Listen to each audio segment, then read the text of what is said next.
em todas as civilizações, numas maiores, noutras menores, os mais elaborados, outros menos elaborados. Você pega os mais antigos, os Vedas, os Rig Veda dos indianos, escritos 600 anos, 700 anos, ou até mais antes da nossa era.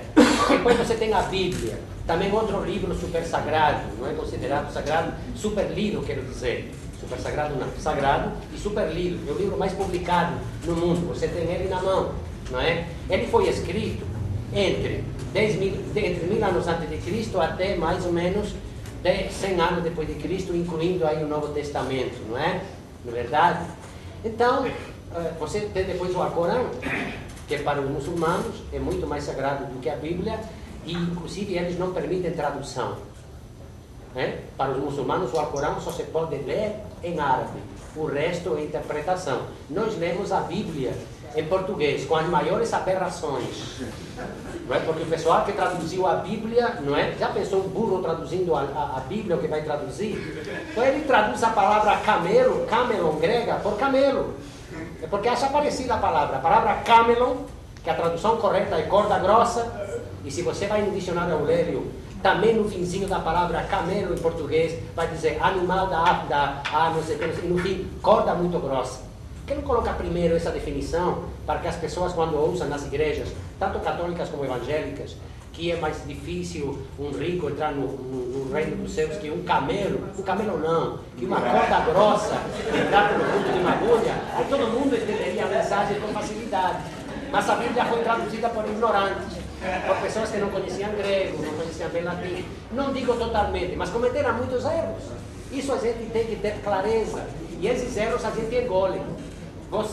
Nós lendo a Bíblia em português, que já é traduzida do latim, que já é traduzida do grego, que já é traduzida do hebraico. E as conveniências dessa tempo.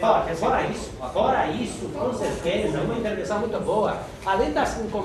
Eu estou falando das ignorâncias, do que foi feito com boa vontade sem querer. Porque o que você falou agora, o que foi feito errado com má vontade, a gente já não está no gibi. Só para que você tenha uma ideia, só o Novo Testamento, que tem 27 livros, e pode ter aproximadamente 500 mil de palavras, somente a metade, 250 mil, foram traduzidas erradas. Não é uma brincadeira, é uma brincadeira. E o que foi escrito aí na Bíblia, acrescentaram, a Bíblia foi fechada, como disse, o Antigo Testamento, no século III a.C., foi fechada ali. A Torá, a Bíblia, como nós conhecemos no Antigo Testamento, terminou de ser escrita no século III a.C. Mas escuta, depois, nas traduções da Idade Média, o que eles acrescentaram e tiraram, vocês vejam que dependendo das denominações, tem gente que tira livros inteiros. Para uma denominação, para os católicos, a Bíblia tem 72 livros. Para evangélicos tem 5 a menos, porque Esther, Eclesiástico, Macabeus, eles tiram. Por que eles tiram? Quem disse que eles não foram canonicamente revelados? E o que eu dizia também hoje de manhã para uma pessoa, não é? Isso é um pouco na tua pergunta. Veja bem, o apóstolo São Pedro, que era o preferido de Jesus Cristo, o mais importante de todos, escreveu uma vida de Jesus Cristo chamada Evangelho. E um carinha à toa que não conhecia nem Jesus Cristo, chamado Marcos, escreveu também o Evangelho. Um pelo outro, quem é o mais importante? São Pedro, com certeza. Por que o Evangelho dele não vale nada? É apócrifo. Ele não é revelado. Pois, imaginamos que se Deus tem um pouquinho de senso comum, deveria ter revelado o Evangelho ao apóstolo predileto de Jesus Cristo, que é Pedro, e não a um carinha qualquer chamado Marcos, que nem conheceu Jesus Cristo. Tudo isso não te dá um pouquinho aqui na cabeça, assim, de preocupação? O que é que tem aí?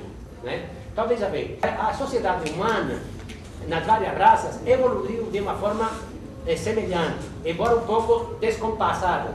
Porque, veja, quando os portugueses vieram naquele 1500, com aquele desenvolvimento que eles tinham, na forma de falar, de vestir e de se organizar, encontraram aqui pessoas que viviam no Paleolítico, idade da pedra polida. Isto é, como eles, europeus, viviam 30 mil anos atrás. É um descompasso.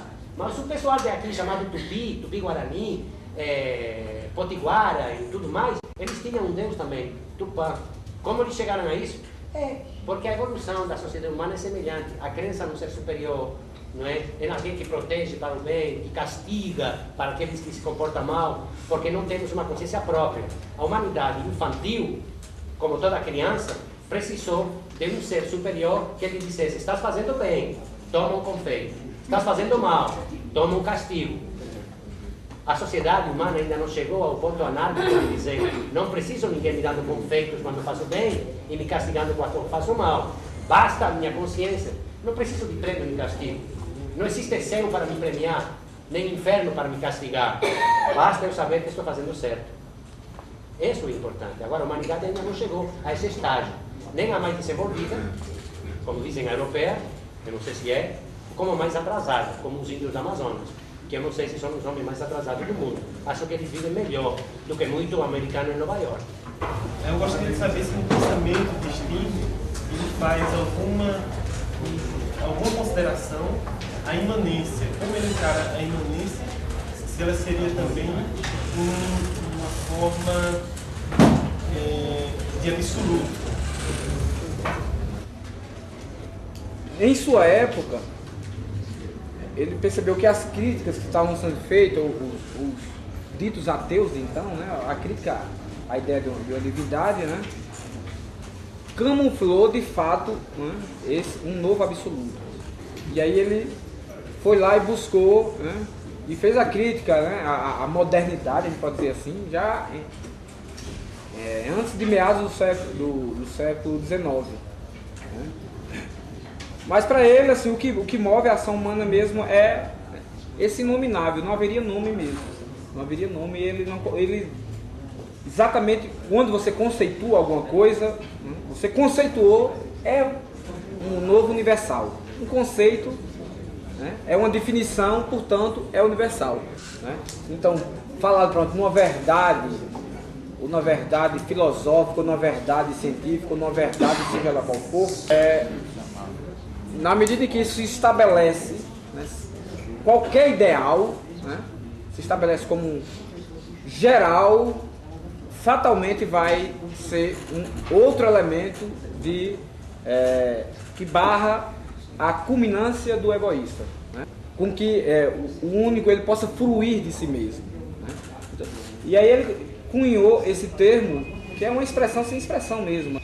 É algo inominável que vai, né, absolutamente de encontro a todo absoluto. Né?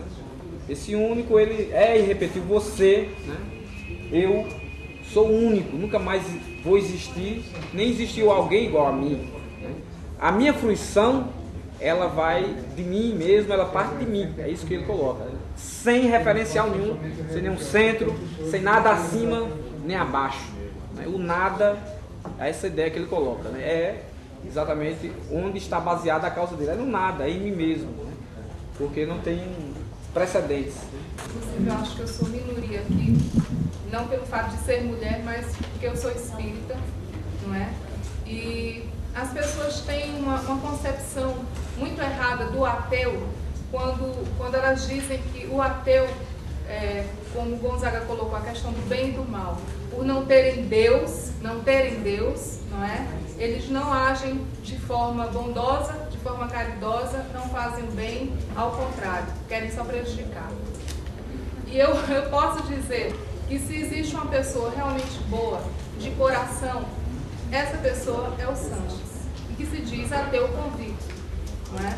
Ele até diz, eu vivo fazendo a caridade que você manda eu fazer e só quebra a cara. Mas ele não faz não porque eu digo, ou porque ele vê em mim fazer, quem sabe, mas é porque é dele.